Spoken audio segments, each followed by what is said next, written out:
This is Reaganism, a podcast dedicated to exploring where the Reagan movement lives today. I'm Roger Zakheim, director of the Ronald Reagan Institute in Washington, D.C. On this episode of Reaganism, Reagan Institute Policy Director Rachel Hoff sits down with Dr. Jerry McGinn, who serves as the executive director of the Greg and Camille Baroni Center for Government Contracting in the School of Business at George Mason University. They discuss the defense industrial base, working with allies on transnational industrial cooperation to alleviate global supply issues like those seen in Ukraine, and ongoing hurdles faced by America's defense industry.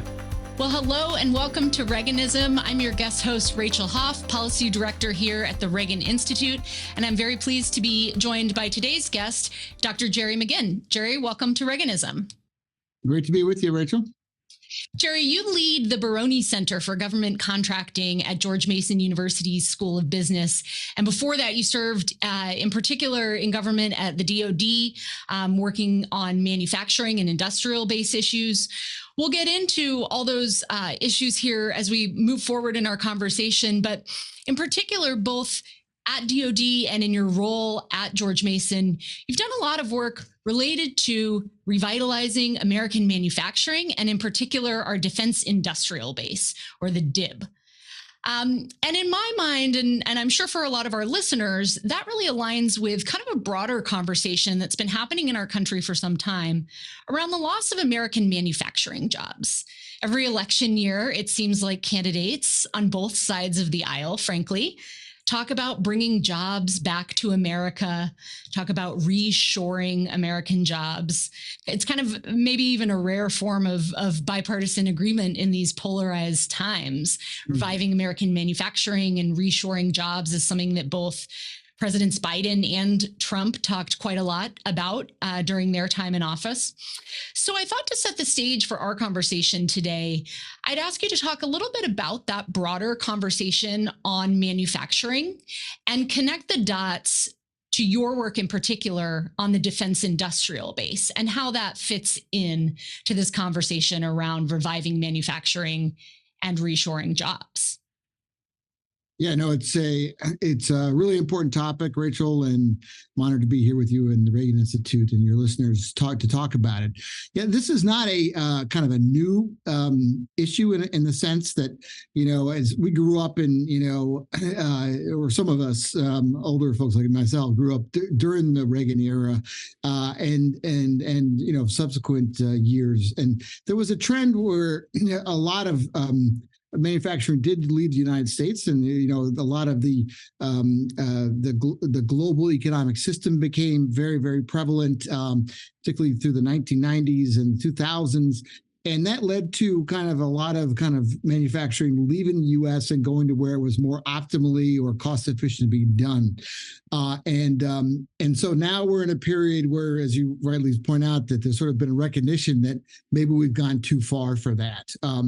You know, interestingly, there's a lot of manufacturing that has stayed here, particularly in the defense world. There's a lot that's stayed here and it was always done here, but a lot of manufacturing did leave. And so now there is a conversation of what do we bring back, and you know, how much can be sustainable in the marketplace. And some of the work that I did when I was in the Pentagon during the Obama and Trump years, we looked at that. We looked at across the U.S. government, what were the areas where where manufacturing had left, and what were the capabilities, the areas where we needed to have more U.S. manufacturing, and sort of prioritize those, because you can't bring it all back and all at once. And so, you know, you want to kind of, you know, look at it in, you know, see what makes the most sense.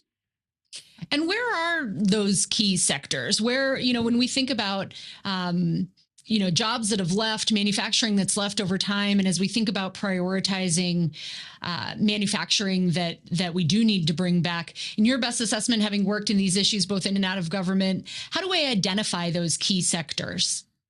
Yeah, no, I think there have been a couple of government reviews done by both the Trump and Biden administrations, as you mentioned, kind of the bipartisan focus on this. And they found very similar things. You know, you found a lot of the manufacturing areas where have gone are areas that are kind of, I don't know, for lack of a better term, dirty, kind of mining areas, which were, very kind of labor intensive and, environmentally kind of harmful. And these are things like the mining of rare earth metal and processing of rare earth metals, specialty chemicals, explosives.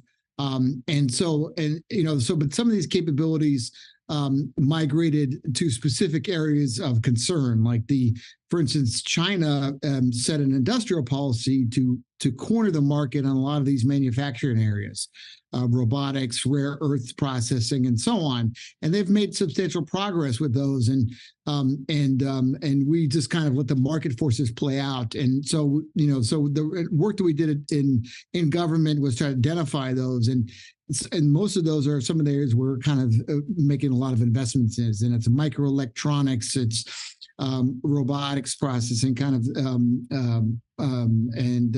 things like mining and the like. That and then we're trying to now prioritize kind of what is most important to reshore. When you think about both those high-tech manufacturing capabilities and even sort of what listeners might think of as old school traditional weapons platforms that are useful and necessary in times of war, when we look to the war in Ukraine, there are lots of assessments that show that in many ways, the U.S. defense industrial base producing material for that war, in many ways, our defense industrial base seems to be at capacity, supporting both our peacetime requirements here at home and also Ukraine's wartime needs. Yeah.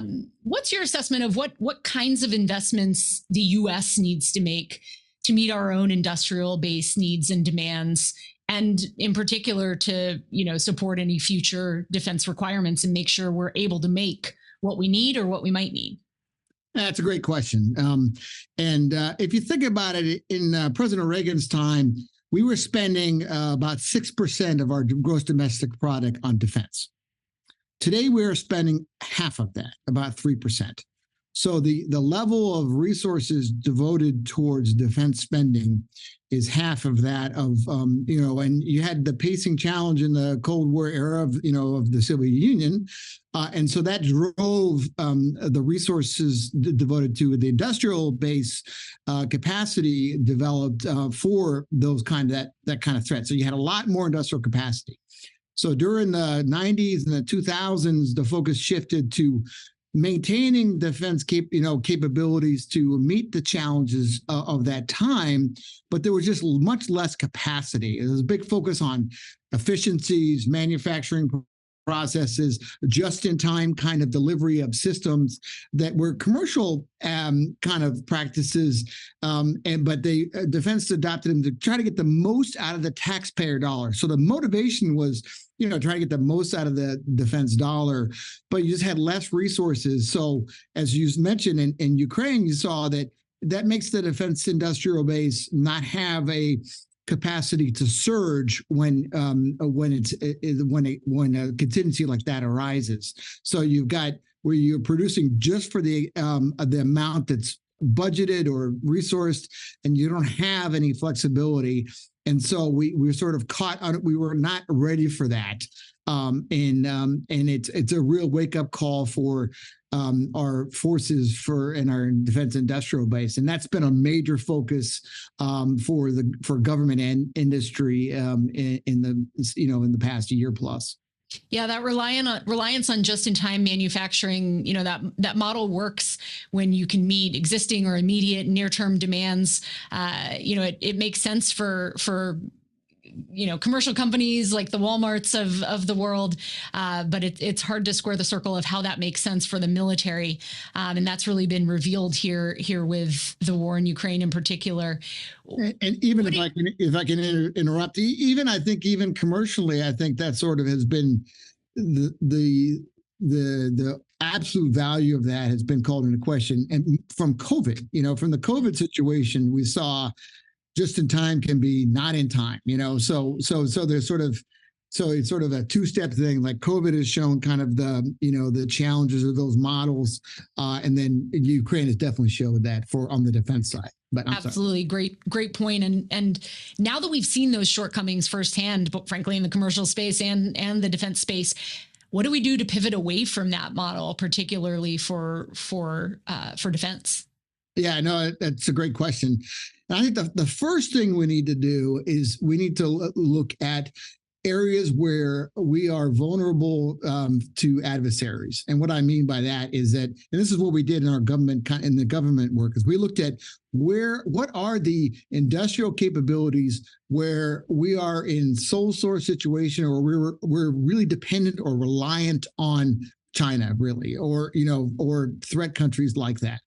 And there are a number of areas where that situation, we identified that. And this was, pre-pandemic era. This is looking at, and these are areas that you've seen a lot in the press, or rare earth processing, specialty chemicals, semiconductors, and not surprisingly, that's been where the investment has been going on the government side. Not very, probably not as fast as it needs to happen, but those are so the first thing is, what I like to say is get out of the China business. And that's been the priority of the government and both the Trump and Biden administrations. And I think it's the right kind of thinking.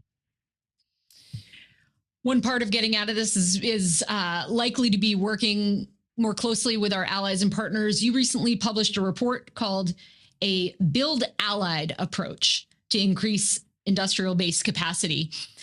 You highlight some of the reason behind, why this approach is necessary for building our broad defense industrial base together with our allies and partners, how we can be more integrated and collaborative with those allies and partners around the world.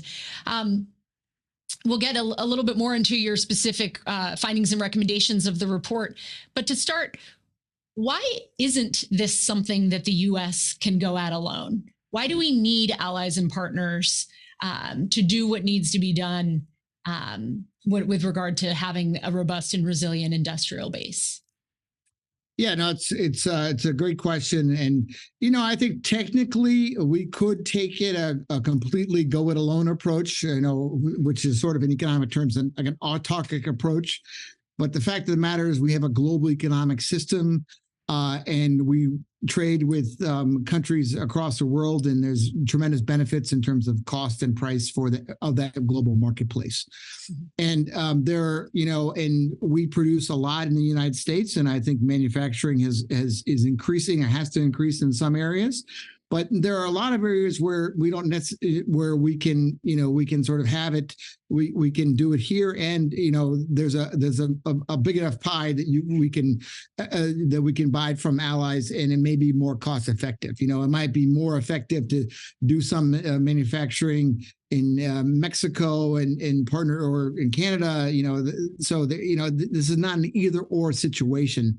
The focus, in my view, should be kind of, let's get out of the China business, so to speak, and then let's build up capabilities. And the reason why that's important is it benefits all kind of the industrial base, which is we already have tremendous manufacturing inputs to our defense systems that are from quote unquote non-U.S. sources. And it's, these are close allies, NATO partners, and close allies around the world. So, it benefits them, it benefits our industrial base, and it benefits their industrial base as well. Many of these companies, like British headquartered companies, have big U.S. subsidiaries here with 60,000 employees and the like. So it makes sense to friendshore or nearshore, or in addition to building domestic manufacturing capacity. In terms of your specific findings and recommendations, what did the report reveal about what's working with regards to international cooperation on industrial base issues? What's working, and then where do we need to improve? Right. Yeah, no, that's a great question. So I think what's working is that, we are doing it. So if the largest defense program in the world is the F-35 fighter jet, which is, used by U.S. forces all around the world, but it's also used by a tremendous number of international partners, the Israelis, the Brits, the Australians, the Canadians are buying, the Dutch, the Norwegians, lots of the Japanese. So and these fighter jets are made in the parts come from all around the world, and it is actually produced, and there's a final assembly and checkout facility in Fort Worth, Texas, but there's also one in Japan, and there's also one in Italy. So you have these companies from different countries involved to support the U.S. Forces as well as allies and partner military. So it's a win-win industrial base approach that develops our capabilities and our partners. And these are the folks the countries that we go to war with and we engage with on the military basis. And then where do we need to be more collaborative? Where's the room for improvement with regard to international partnerships on industrial base? Yeah, I think the big thing is that we do this, but it's much too hard today and harder than it needs to be. So we have, for instance, if you look at our closest allies, the Australians and the British, arguably, right now we share the most sensitive intelligence with them to support military operations. They operate, they operate on our classified networks. But when it comes to equipment, it's much more there's difficult. There's export control laws that govern kind of how you transfer equipment. It just makes everything much harder. And so to really get after this, to really operate together like we need to face our contingencies, we need to improve how we do export controls and our technology transfer. And those are things that actually are being considered on Capitol Hill and by the administration. And you have a very supportive environment today for this in the wake of Ukraine, because they see that we have, we have a real kind of growing threat, in not only in Europe, but in the Asia Pacific theater, but we don't have the capacity to be able to do those, and so it's better to work with our partners and allies. So you just see a lot more kind of attention on that, and now we need to improve how we're able to do that practically in terms of technology transfer, as well as some of our internal Department of Defense kind of acquisition processes. I want to talk more about some of those specific recommendations and pull the thread on some of the topics you just raised. But at a theoretical level, when you talk about all these barriers to international cooperation and what's kind of standing in the way, your report has a great quote around the broad environment for international industrial cooperation. You say the environment itself is incredibly strong, with robust administration leadership, bipartisan congressional support, and increased allied defense investments to address defense industrial capacity shortfalls. So if we've got the political leadership from the administration, from the White House, bipartisan congressional or bipartisan administrations, as you mentioned, if we've got bipartisan support as well in Congress, if we have our allies ready to do more, why is this so hard? That's a great question. I mean, I'll go back to the issue of export controls. Okay, so this is an issue that it has been tried 3 times in the past 20 plus years to improve how we just with the Australians and the British, how we do our technology transfers. And it's failed twice. And this is the 3rd time. And the reason why is it is technically difficult in terms of there are a few people that understand it. And there are substantial kind of bureaucratics, one way to put it, to kind of interests that that want to keep the environment the way it has been, right?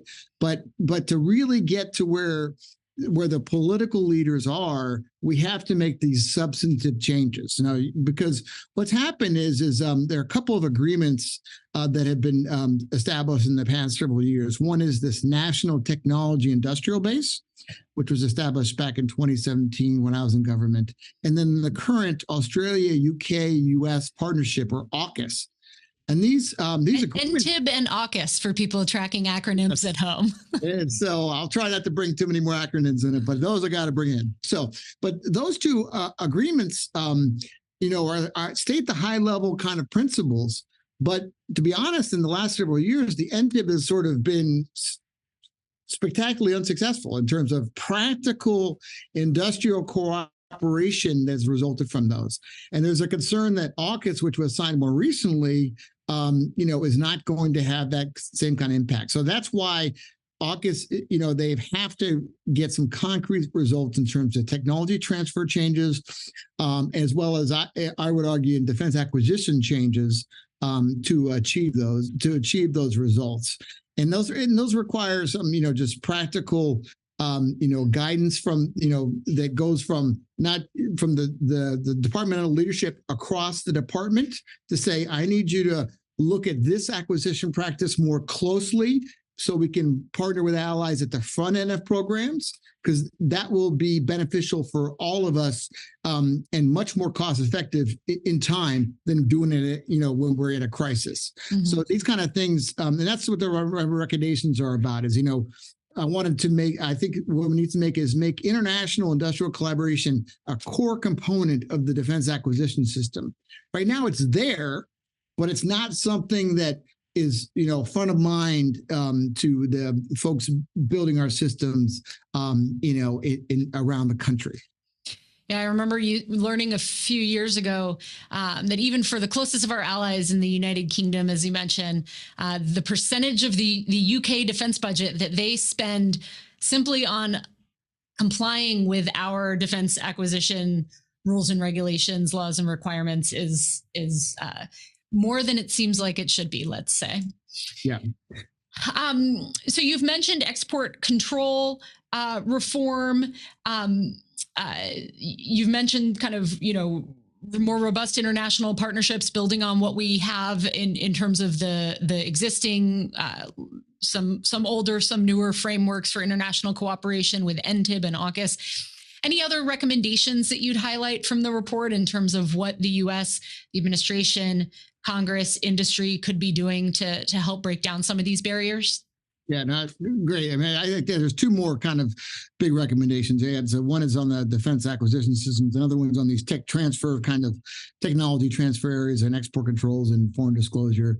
And then there's a need for education. So in the sense that the benefits to the U.S. industrial base of international industrial collaboration is not well known.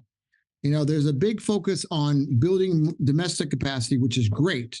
But that often translates into you have to buy America only, right? And the fact of the matter is that in the defense space, manufacturing is already heavily U.S. focused. It's already, there's already Buy America requirements for domestic content. Some of this is the most sensitive technology areas, so it's already built in kind of the U.S. But the impact of the industrial base impact of our partners now needs to be better understood. I mean, the fact that UK companies, for instance, contribute 60,000 U.S. jobs and hundreds of millions of dollars to the U.S. industrial base is not widely known. And what I would like to do is I recommend that we do that. The countries that are our closest allies that have agreements with us on defense procurement, that we do an analysis on their contributions of their companies. This is kind of companies like Finmeccanica or Leonardo is the term. It's an Italian headquartered company that has U.S. facilities, and there are tons of companies from all kinds of our partners and allies that have U.S. subsidiaries. What are they producing in the U.S.? How many jobs does that impact? What kind of revenue is that? Because that shows to your listeners, it shows to members of Congress, it shows to the public that, wow, the concrete benefits to U.S. in terms of jobs and manufacturing of partnering with companies that, aren't necessarily headquartered here, but, they work with us and they kind of go to war with us is really beneficial. So that's one thing that that needs to be better understood. And then the last set of recommendations are around kind of we need to scale some of our efforts that we have in international cooperation so they can really have a big impact. Because right now we do these small programs where we partner with a specific country and then move on. But we could there are ways where we could do this more kind of more robustly. So we're building industrial capacity, this is, that can surge when we need it by partnering with countries and allies, that are close allies. So that's kind of the last big set of recommendations I have. Your Build Allied report highlights that our own latest national defense strategy references working with allies and partners 32 times. You've talked about a couple, challenges with working with closest allies. You talk about frameworks that we have in place to do so. When, the national defense strategy from 2022 from the Biden administration and back to the previous Trump administration's national defense strategy, both identify China as our pacing threat. Speak a bit to any unique challenges or opportunities that you see with regard to working with allies and partners in the Indo-Pacific region to meet that rising China threat. We don't have a structure like we have with NATO in Europe in the Indo-Pacific, so we're kind of on, they call it a hub and spoke system where we're working with Australia. You mentioned AUKUS. We're working with Japan. We're working with other allies in the region. What are the challenges and opportunities that you see in that region in particular to do what the NDS says 32 times to work closely with these allies and partners? Yeah, I love that you pulled that quote, Rachel. That's one of my favorites in the report because, the Trump administration did as well, and mentioning allies and partners, right? And I think that's right. But the question, the whole genesis of this report is like, okay, what does that mean? How can we practically do better? And that's what we're focused on in our report and in the recommendations. With respect to Asia Pacific, you're right. The challenges are significant, and it makes the kind of importance of partnerships that much more because of the supply chain challenges, the sustainment challenges, and the like. And that's one of the things when I mentioned the F-35 program, for instance. In developing that program, that fighter jet, one of the final assembly and checkout facilities is in Japan. And interestingly, beyond that, they've also made that facility into a sustainment facility.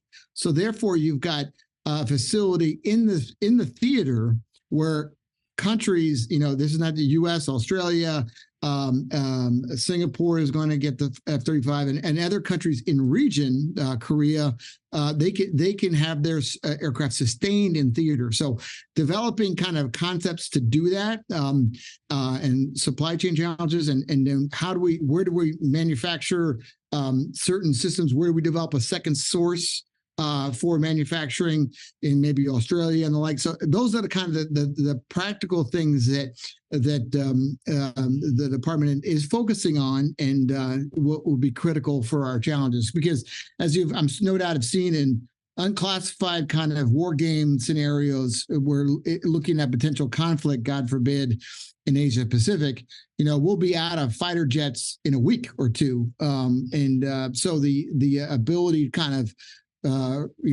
maintain, sustain a fight in that region is going to be really challenging. It will require all the industrial might that we have in the United States, but it will also require us to really work closely with our allies and partners in the region. Well, your report's been such a contribution to, particularly this question around working more closely with our allies and partners on industrial cooperation. Thanks for the work on it. Definitely encourage listeners to check it out on your website. We have a few minutes left, and I can't resist bringing in a piece of research, a report that we put out here at the Reagan Institute as well, and asking a quick reaction from you.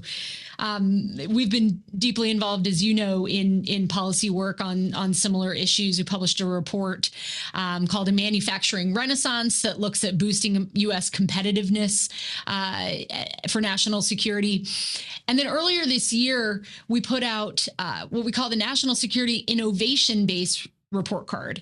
The innovation base, of course, inclusive of everything we've been talking about on the traditional defense industrial base, and then also including kind of the more emerging tech type companies and how they contribute to our broader innovation and industrial base as well. We published this report card to really take a look at that ecosystem. measure its health, its resilience, its effectiveness. And one of the things that we did letter grades across 10 different indicators important to this ecosystem. One of the things we graded was international cooperation. We gave it a C-. What do you think of that grade? Where would you put international cooperation in terms of how we're doing and with regard to stacked up against where we need to be?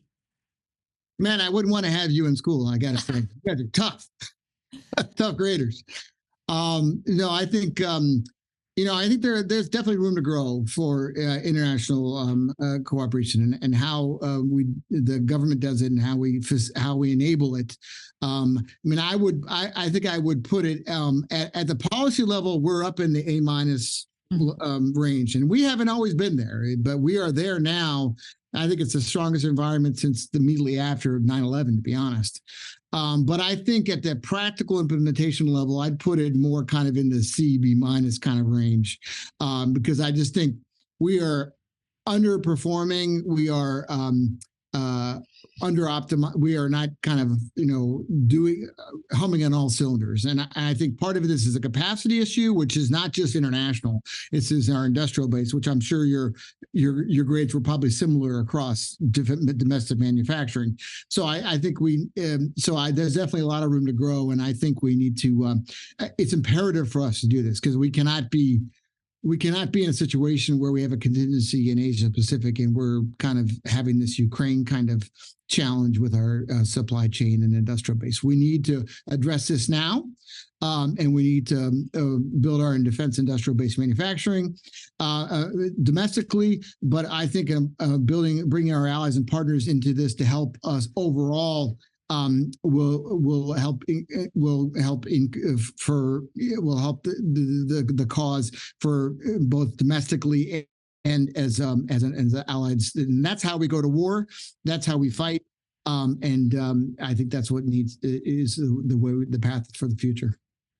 I think you're exactly right to paint that kind of distinction between where we are in policy, where we are in political rhetoric, even, which would be a much higher grade, and then walking the walk in addition to talking the talk is where that grade gets pulled down. And to your point, there's a lot of infrastructure around industrial cooperation. There's ways that we can build on that, make it deeper, make it more real. We can and should do that. And then bridging into the innovation and broader technology questions, we need to modernize some of those partnerships as well, and think about what they mean beyond just traditional defense capabilities, but to innovation and R&D, and broadening our industrial base to include allies and partners. Great point there at the end too about this is how we go to war, and it's how we need to prepare. Jerry, we end our podcast each week with our lightning round questions. We ask you to share with our listeners your favorite Reagan book, your favorite book on President Reagan, your favorite quote from President Reagan, or your favorite speech by President Reagan. You can do 3, 2, or just one. What do you have to share with us today? So I'll give you 3. I think my favorite book was I think it was by it's called At the Right Moment, which was a book about the 1966 gubernatorial election, I think, by I forget the historian's name, that was really talked about how Reagan's rise to be governor at the state of California at that time, and how kind of how he became the politician that he then burst on the national scene. So that's a great book. Peggy Noonan's book on Reagan is wonderful as well. I think my favorite speech from him has to be the Mr. Gorbachev tear down this wall speech. I was at West Point during that period. I graduated West Point in 1990. So I saw the Cold War, the Berlin Wall literally collapse before my eyes. I mean, in my spring break in 1990, I went to Berlin. I got a hammer and I went to the Berlin Wall and I chipped off a piece, which I still have in my office. And that just the ability to see that collapse so fast. And to have his impact, by calling a spade in that speech was I just thought tremendous. And I guess the final thing is when I saw him. I don't remember his speech, but he came and addressed the Corps of Cadets when I was his last year in 1988 before he left office, and just being able to parade in front of the President of the United States, and it was a unique honor. Well, an owner of a piece of history, a piece of the Berlin Wall that you knocked down yourself. Very, very cool story there. And I'll look up his 1988 speech to your class at West Point as well. Dr. Jerry McGinn, thank you so much for joining us today. And thank you all for listening. Great. Thanks, Rachel. We hope you enjoyed this episode of Reaganism. New episodes premiere weekly every Monday on YouTube and all podcast streaming platforms. If you like this episode, be sure to let us know and share with a friend.